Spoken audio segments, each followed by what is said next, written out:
मैं हैरत से कभी डॉक्टर के चेहरे की तरफ देख रही थी, तो कभी डॉक्टर के कमरे से बाहर, हर बात से अनजान बैठी अपनी माँ की तरफ, जो कि आंखों से अंधी थी।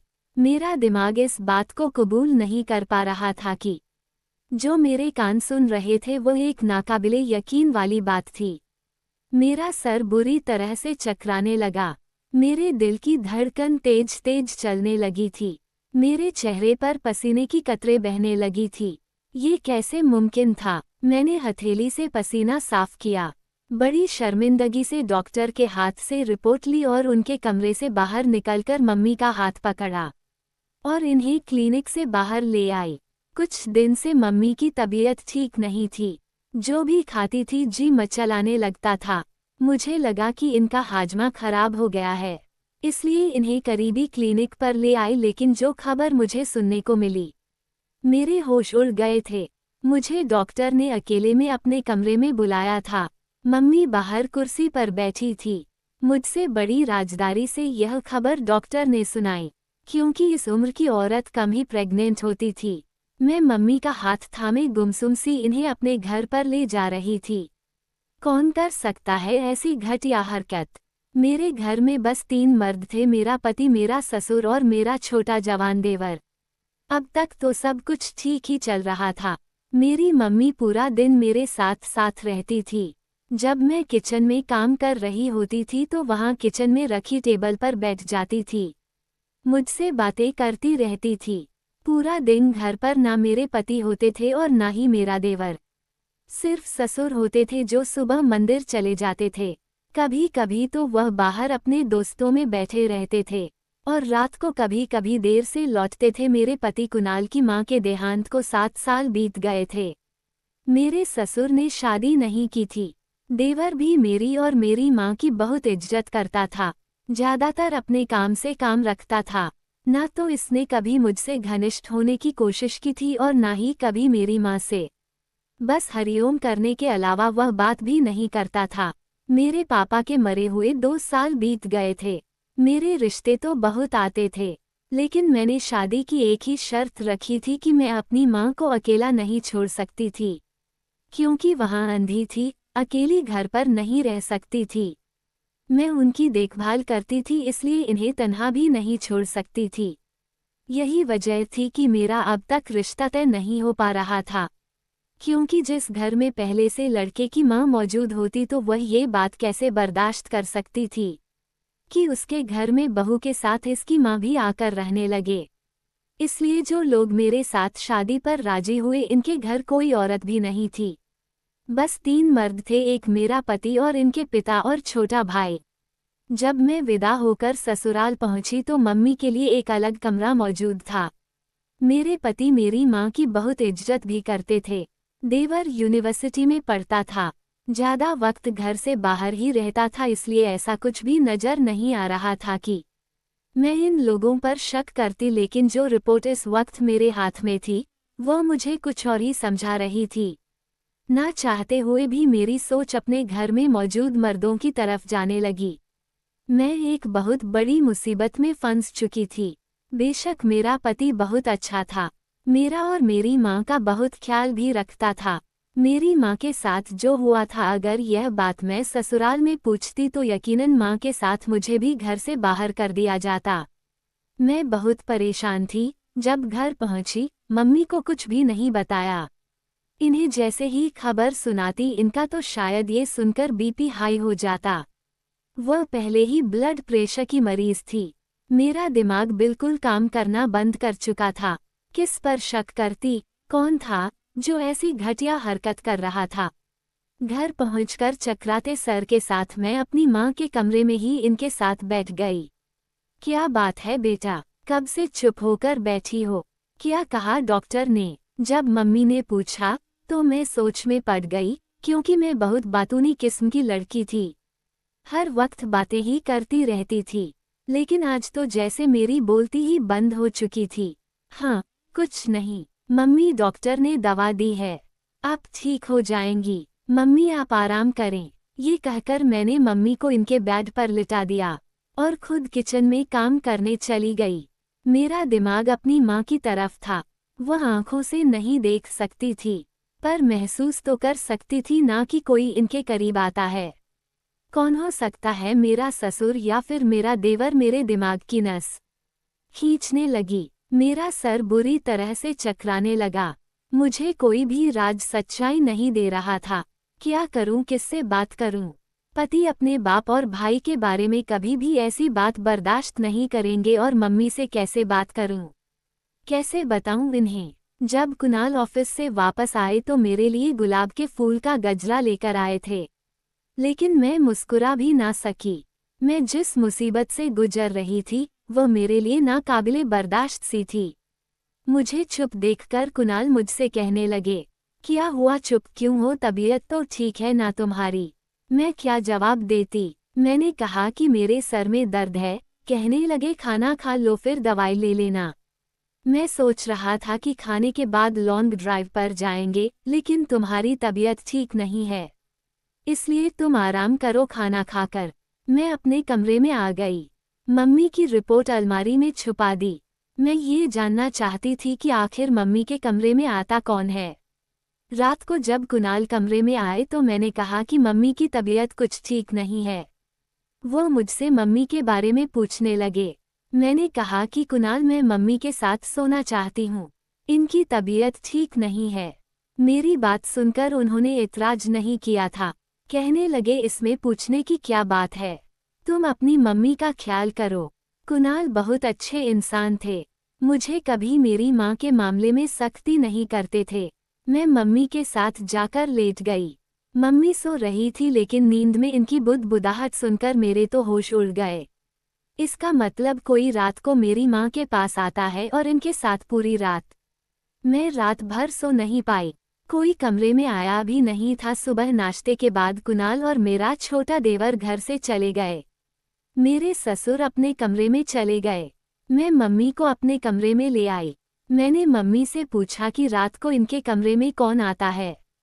जो कुछ मेरी माँ ने बताया मेरे होश उड़ाने के लिए काफ़ी था। मुझे पहला शक मेरे ससुर पर हुआ था कि घर में हर वक्त वही मौजूद होते थे, लेकिन फिर यह भी ख्याल आने लगा कि वहाँ ज़्यादातर तो बाहर रहते हैं और अपने दोस्तों और मंदिरों के चक्कर काटते रहते हैं। मेरा दिल बड़ा अजीब सा होने लगा। एक तरफ तो वह हर वक्त मंदिरों के चक्कर काटते थे और दीनदान की बातें किया करते थे, और दूसरी तरफ इतनी घटिया हरकत करते फिरते थे। दूसरा शक मुझे अपने देवर पर होने लगता।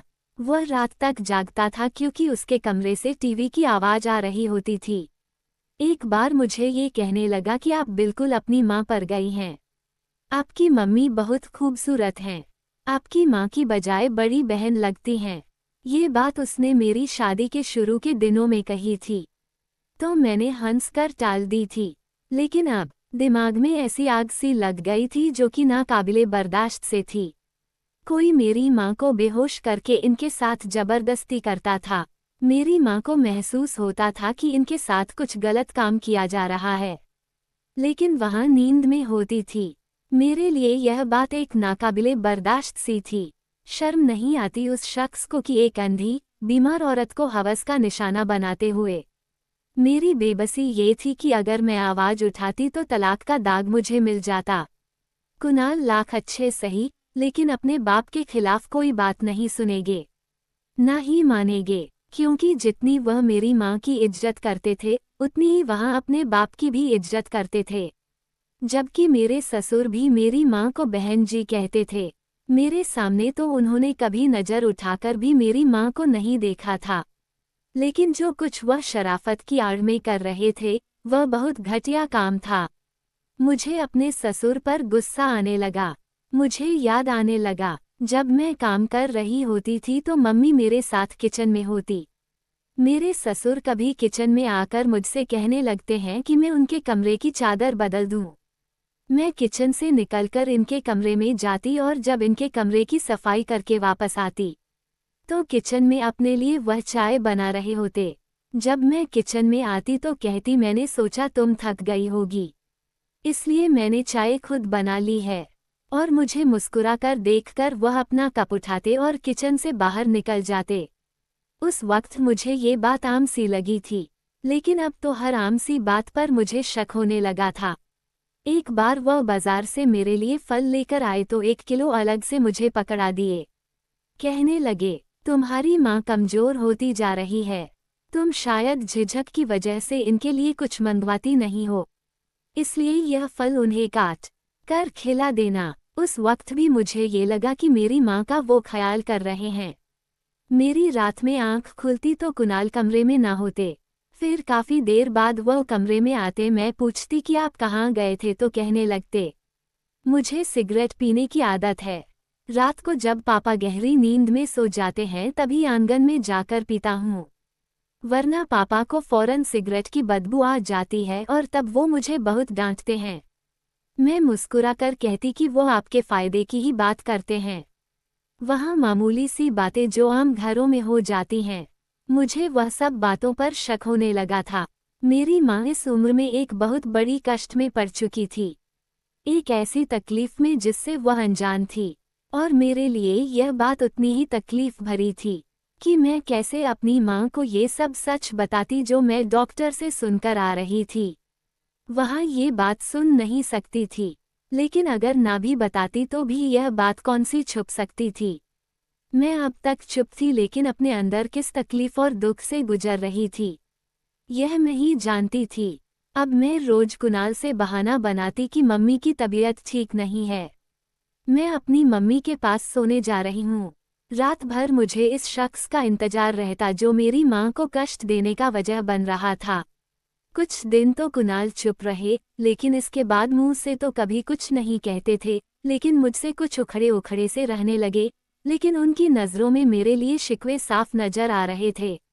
हमारी शादी को अभी कुछ माह ही गुजरे थे। वो मुझसे बहुत मोहब्बत करते थे। दिन भर वहाँ ऑफिस में गुजार कर आते तो रात को वहाँ कुछ वक्त मेरे साथ गुजारना चाहते थे। लेकिन मैं खुद जिस तकलीफ से गुजर रही थी, मुझे कुणाल की इस ख्वाहिश का भी एहसास नहीं था, और अब तो मैं काम करना भी भूल जाती थी। रात को कुणाल के कपड़े भी प्रेस करना भूल गई थी। वह पहले ही मुझसे उखड़े से थे। सुबह ऑफिस के लिए लेट हो गए। गुस्से के मारे खुद ही अपने कपड़े प्रेस करने लगे। जब मैंने कपड़े प्रेस करने के लिए कहा तो मुझे गुस्से से घूर कर बोले कि तुम बस अपनी माँ की देखभाल किया करो, तुम्हारे लिए बस एक ही वहाँ है। वो उस वक्त इतने गुस्से में थे कि मेरी कोई बात नहीं सुन रहे थे और नाश्ता किए बगैर ही वहाँ ऑफिस चले गए। मैं अपनी माँ की वजह से परेशान थी। इस पर कुणाल का रवैया देखकर दिल भर गया था। मैं अपने कमरे में बैठकर रोने लगी। रात को कुणाल का मूड बहुत खराब था, इसलिए मैंने मम्मी के कमरे में जाना पूछा ही नहीं। कुणाल से अपनी गलती की माफ़ी मैंने पहले ही मांगी थी, मगर वह कहने लगे कि माफ़ी मांगकर मुझे शर्मिंदा मत करो, तुम्हें तो खुद ही समझना चाहिए। पूरे दिन में तुमसे बात करने का भी मौका भी नहीं मिलता। कुणाल जल्दी से मान भी गए थे, लेकिन अगली सुबह मम्मी कहने लगी कि कल रात को तुम मेरे पास क्यों नहीं सोई? जब तुम नहीं होती तो वहाँ कोई आता है और वह रात मेरे लिए कष्ट भरी होती है। मम्मी मेरे साथ गले लगकर रोने लगी थी। मेरा दिल तो कटकर रह गया था। मेरे आंसू बहने लगे थे। कौन था जो यहाँ सब कर रहा था? ना मेरा इस शहर में कोई रिश्तेदार था और ना ही कोई अपना, जिस पर भरोसा करके अपनी माँ को वहाँ छोड़ देती और वह आंखों से देख सकती, तब भी मैं इनके रहने का अलग बंदोबस्त कर देती। लेकिन वहाँ एक मजबूर सी औरत थी। इन्हें वॉशरूम भी लेकर मैं जाती थी। मैं अभी इसी उलझन से नहीं निकली थी कि क्या करूं, क्या ना करूं कि एक बार मुझे मम्मी के चिल्लाने की आवाज़ आई। मैं हड़बड़ा कर उठी। मैंने बराबर में देखा तो कुणाल भी अपने कमरे में मौजूद नहीं थी। मैं उठकर फटाफट बाहर निकली तो मेरा देवर मेरी मम्मी के कमरे में था और मम्मी चिल्ला रही थी। अंधेपन की वजह से दाएं बाएं हाथ हिला रही थी, जैसे किसी से अपने आप को छुड़वाने की कोशिश कर रही थी। कह रही थी कि मुझसे दूर रहो। मेरे देवर मेरी माँ के बेड से थोड़ी दूरी पर खड़ा था। मुझे देखकर बेचैन भरी नज़रों से देख रहा था। मुझे तो अपनी मम्मी के कमरे में इसे देखकर एक अजीब सा डर सा लगा। मैंने उसे गिरेबान से पकड़कर झिंझोड़ कर रख दिया। मैंने कहा, तुम्हें शर्म नहीं आती? मेरी माँ के साथ ऐसी घटिया हरकत करते हुए इसकी तो रंगत ही उड़ गई थी। कहने लगा, भाभी आप क्या बोल रही हैं, मैं तो आपकी मम्मी की चिल्लाने की आवाज़ सुनकर आया था। मैंने कहा कि झूठ बोल रहे हो, मुझे देखकर बहाने बना रहे हो। तुम रोज मेरी मम्मी को हवस का निशाना बनाते हो। मेरे चिल्लाने पर मेरे ससुर और पति दोनों वहां पहुंच गए। मेरा देवर अपना गिरिबान मुझसे छुड़वा रहा था। मेरा पति भी मेरे पास आ गया। मेरा देवर भी उस वक्त गुस्से से भड़क गया। कहने लगा कि आपकी माँ मेरी माँ के जैसे हैं, आपको शर्म आनी चाहिए ऐसा इल्जाम लगाते हुए। मैं तो सो रहा था कि आपकी माँ के चिल्लाने की आवाज़ सुनी तो भागा हुआ चला आया। अभी मैं इनसे पूछ ही रहा था कि इन्हें क्या हुआ है कि आप आ गई। मैंने कहा कि तुम झूठ बोल रहे हो। मेरे पति ने मेरे हाथ से देवर का गिरेबान छुड़वाया और मुझ पर भड़क उठे। कहने लगे कि तुमने इतनी रात को क्या तमाशा लगा रखा है। रात के पहर तुम इस तरह से चिल्ला रही हो, आसपास के पड़ोसी क्या सोचेंगे हमारे बारे में। मैं कुणाल की बात को नज़रअंदाज करके कहने लगी कि कुणाल आपका भाई एक अच्छा लड़का नहीं है। यह जरूर रोज रात को मेरी माँ को बेहोश करके इनके साथ। मेरी बात अभी यहीं तक पहुंची थी कि एक थप्पड़ मेरे मुंह पर बहुत जोर से लगा। मैं दूर जाकर गिरी। क्या बकवास कर रही हो तुम? जो तुम्हारे मुंह में आएगा तुम बोल दोगी। तुम होती कौन हो मेरे भाई पर इल्जाम लगाने वाली? मेरे ससुर इससे भी ज्यादा गुस्से में थे। कहने लगे, एक तो हमने इसकी माँ को बेसहारा समझकर, बहन समझकर अपने घर में रखा है, और यह है कि एहसान फरामोश बनकर मेरे ही बेटे पर इल्जाम लगा रही है। आखिर वही हुआ जिसका मुझे डर था। मेरा घर टूट रहा था। मुझे कुणाल ने कहा कि मेरी माँ इस घर में नहीं रह सकती, मैं इनका कहीं और इंतजाम कर दूंगा। मैं पहले ही बहुत परेशान थी। अपनी माँ को लेकर कहाँ जाती? अपना घर मैंने शादी होते ही किराए पर दे दिया था। इतनी जल्दी में तो वहाँ खाली भी नहीं होना था। मैं इस कदर परेशान थी कि चकराकर गिर गई। जब मुझे होश आया तो कुणाल मेरे ही पास खड़े थे।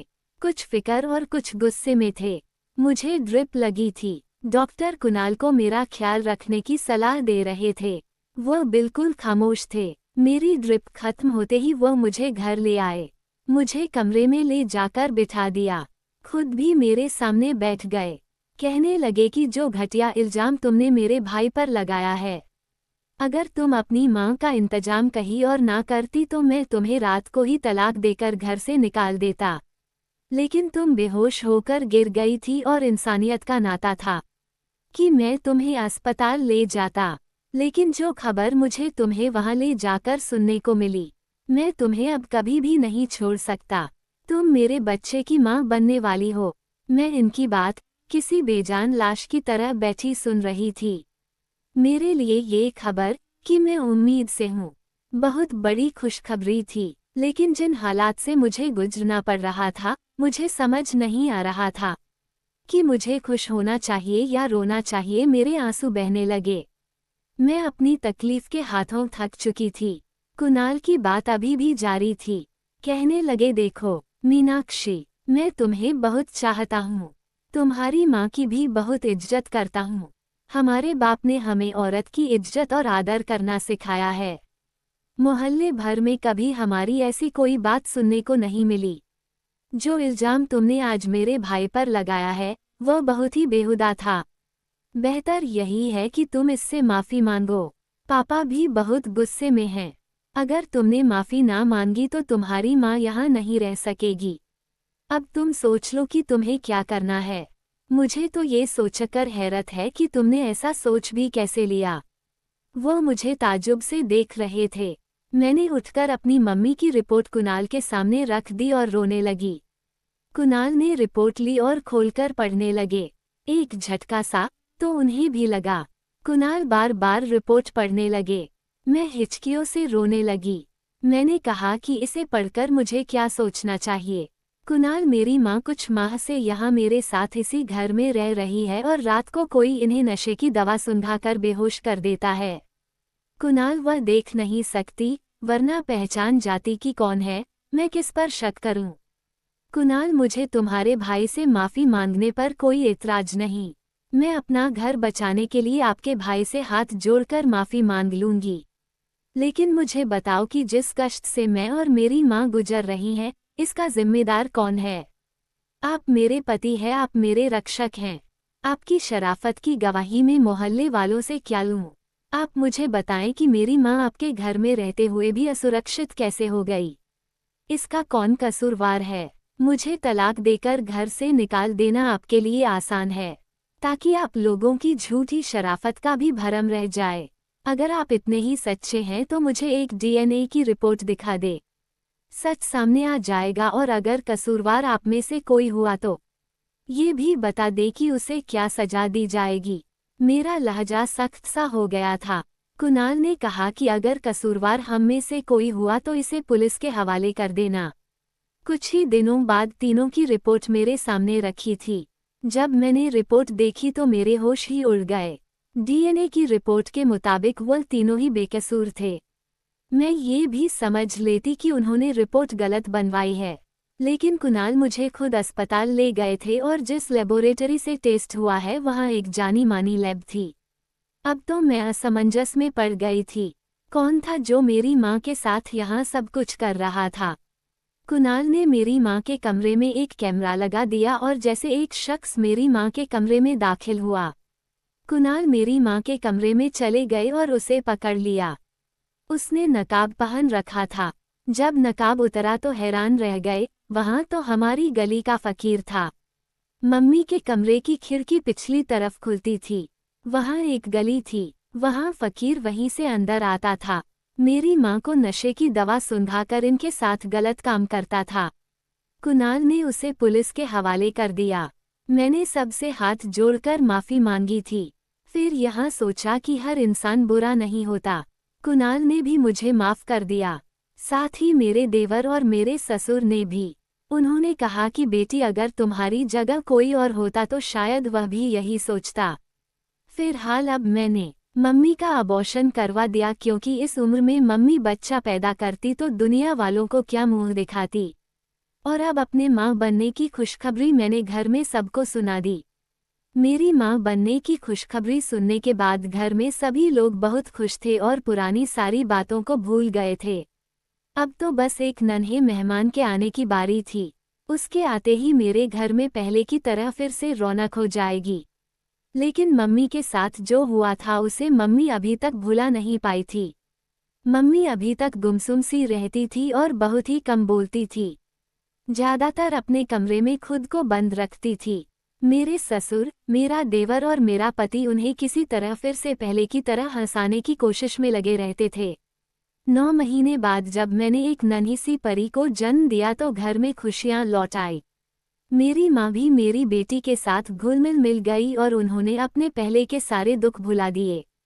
आज हम लोग बहुत खुश हैं। दोस्तों, मुझे उम्मीद है आपको मेरी कहानी पसंद आई है। कहानी पसंद आई है तो वीडियो को लाइक और शेयर करें। चैनल पर नए हैं तो चैनल को सब्सक्राइब जरूर करें। साथ ही बेल आइकन को प्रेस करें, जिससे अगले वीडियो की अपडेट सबसे पहले आपको मिले।